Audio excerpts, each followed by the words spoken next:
Let's go to my work and check out what's in there.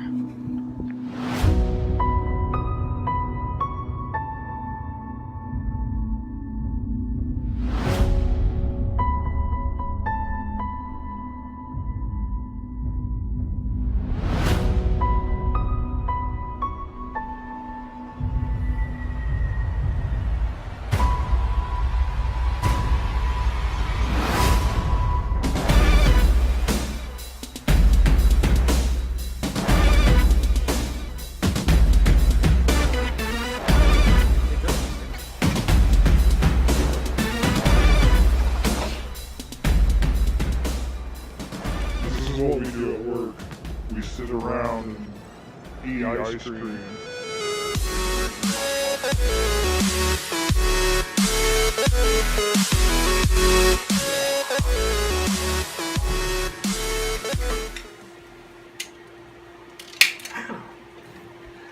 Hey everybody, welcome to another episode of Tom's Geeky Garage.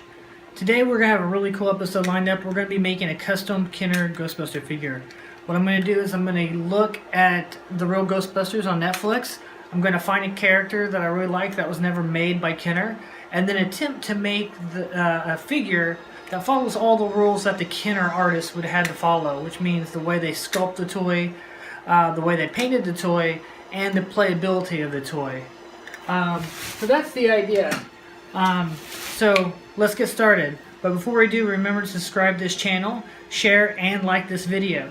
Stick to the end because we're going to have, we're going to have the contest for the Citizen Ghost Peter. We're going to be drawing names at the end of this video for this.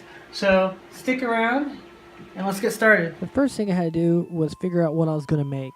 So I jump on Netflix and start going through episodes. After a little while, I come across the flip side, an episode where the Ghostbusters get sucked into a vortex to another dimension, where there's another version of themselves called PEOPLEBUSTers, who hunt people. Immediately, I liked the Egon and thought, this is the toy I'm going to make. So I jumped online and started looking for Google Images so I could start to draw a height chart. That way I can make my figure match in line with the Kenner figure.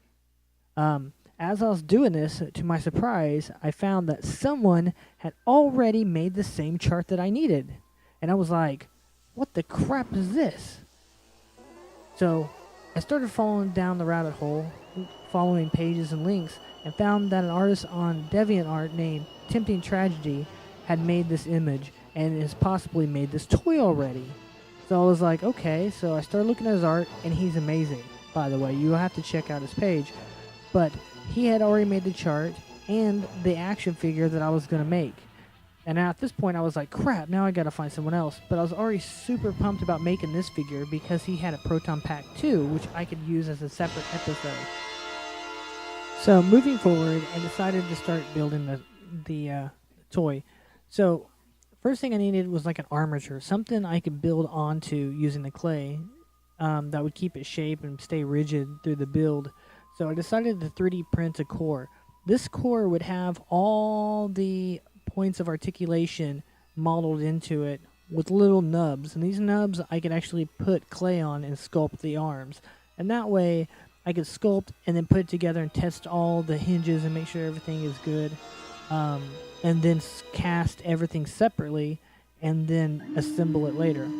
So after building the design for that core, I ran it through my 3D printer and printed out the front, the back, and all the little pegs that make the arms and legs and the neck, those points of articulation.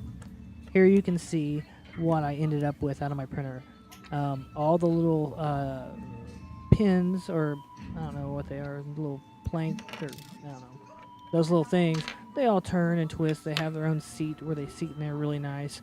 So I could just wrap this in clay and then sculpt in whatever details I want, and it still fits together, and then all the joints will be really, really nice fit. And you can see that here. Alright, so now it's time to look at the reference. So I've been referencing all the toys I have, which is the original set, all 4 original Ghostbusters, a few ghosts. And using those, I reference on how I'm going to sculpt belts and how I'm going to sculpt pockets, how I'm going to sculpt this. And one thing I noticed with the sculpting is all the sculpting is really softened. So, I mean, I have to sculpt everything with really hard lines usually. But on this one, everything's super soft, and that's probably so the molding process will be easier. So what I'm having to do is just melt everything just a little bit. So I'll sculpt in most of the detail, hit it with a lighter, and soften everything up just a little bit. And that seems to fit in line with what I'm seeing on the actual Kinder toys. So now it's time to move on to some mold making. I've already sculpted the legs, the neck, the head. Everything's sculpted and ready to go. So I'm going to make some boxes, and these boxes are going to hold the silicone and eventually become the silicone molds of the parts that we were going to cast out of plastic. Alright, so here I'm using a chemical called, I think it's OOMOO, OOMOO, by Smooth On. And this is a one-to-one silicone made for molding. Now we're going to fill the molds because everything's dried. And now we're mixing up our one-to-one chemical, which is a Smooth Cast 300 by Smooth On. And that is going to be the liquid plastic, which will make our final parts. So here I'm just waiting for stuff to settle and dry.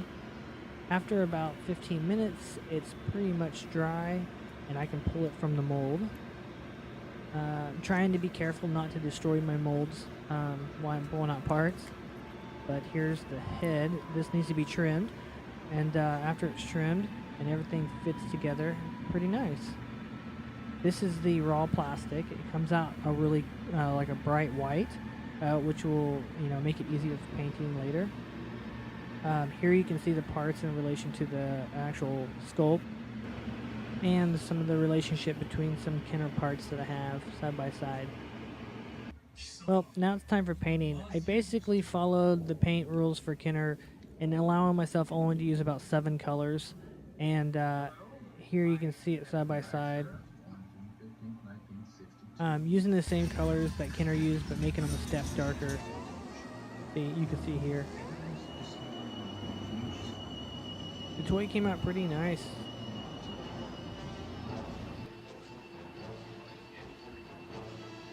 Everything works. All the points of articulation work, and the pack mount will work soon.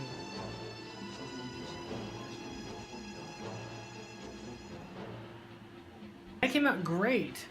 It's not quite how I pictured it in my head, and it was my first one, so I learned like every way not to make an action figure. But as far as my first one, I think I'm pretty happy with it.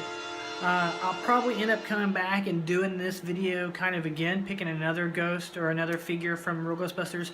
But that time I think I'm going to actually sculpt it all digital, and then I'm going to have all the parts 3D printed, and that way I might get a little bit more of a better quality. So anyways, that was that video. Remember to stick around, or not stick around, but you want to come back for the next video where we'll be making the ghost, the PEOPLEBUSTERS Proton Pack. And this is, it's like a tube with some green goo and some eyeballs in it, and I'm going to reuse the Kenner wands. That way we keep production costs down, and it should be really cool. So now let's just go ahead and get to the contest. What we're going to draw tonight, we're going to be drawing for the second place winner. This place, second place winner, is going to win a kind of a make your own Ghostbuster kit, a bunch of parts to make your own Citizen Ghost figure. And the winner is going to be, are you ready?